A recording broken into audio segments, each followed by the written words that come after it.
Oke, selamat datang. Pernah kepikiran nggak sih soal cairan yang terus-terusan mengalir di tubuh kita? Nah, dalam beberapa menit ke depan, kita bakal kupas tuntas kisah luar biasa di balik darah kita. Sesuatu yang menopang hidup kita, ya, setiap detiknya.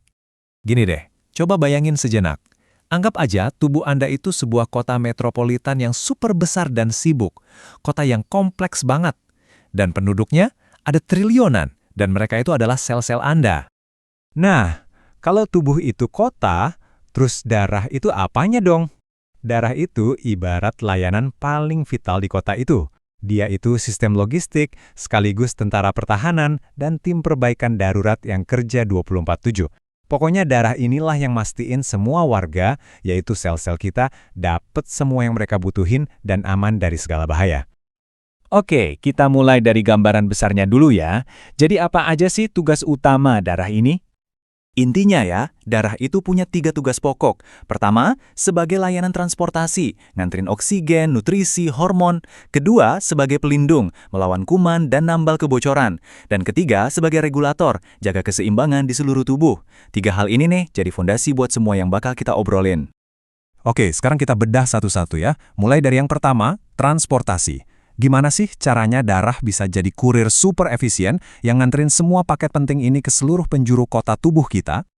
Nah, ini yang menarik. Mungkin kita seringnya mikirin sel darahnya, ya kan? Tapi coba lihat, sebagian besar komposisi darah kita itu cairan.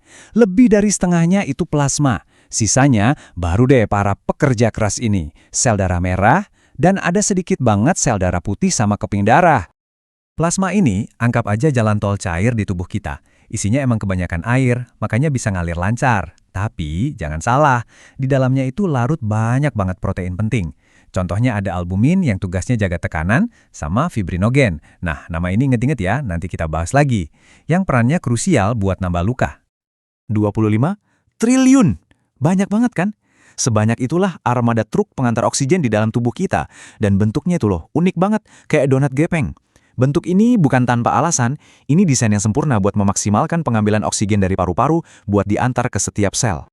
Tubuh kita itu pinter banget loh. Jadi ginjal kita itu kayak sensor. Begitu dia ngerasa kadar oksigen turun, dia langsung ngeluarin hormon namanya EPO.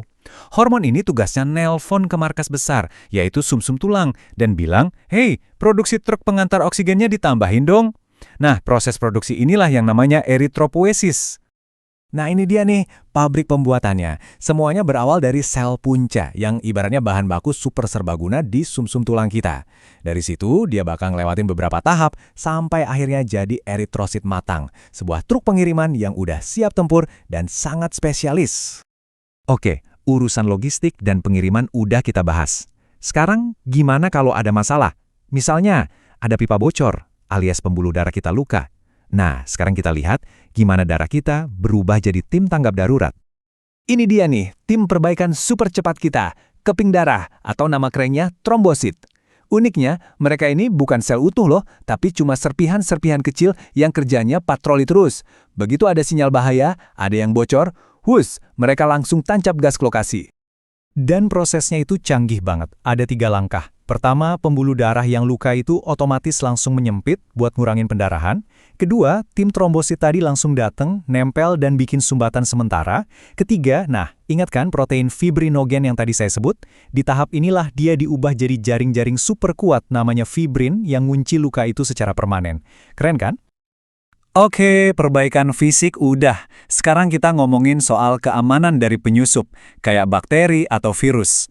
Nah, ini tugasnya pasukan keamanan elit yang ada di dalam darah kita. Sel darah putih ini benar-benar kayak pasukan khusus. Kemampuannya luar biasa. Mereka bisa berubah bentuk buat nyelip-nyelip, bahkan bisa nembus dinding pembuluh darah buat ngejar musuh.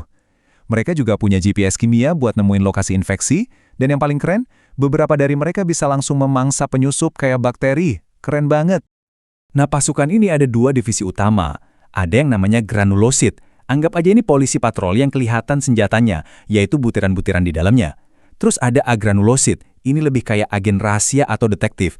Penampilannya polos tapi tugasnya spesifik.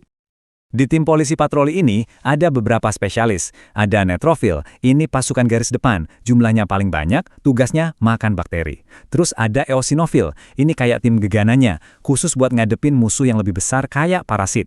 Dan yang terakhir, basofil, ini tim komunikasinya. Dia yang ngasih sinyal bahaya dengan ngeluarin zat kimia buat manggil bala bantuan.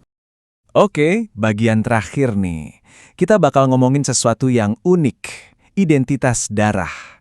Ternyata darah tiap orang itu punya KTP-nya sendiri. Dan ini penting banget, terutama kalau kita ngomongin soal transfusi darah. Jadi gini cara kerjanya. Golongan darah itu ditentukan sama penanda di permukaan sel darah merah kita, namanya antigen.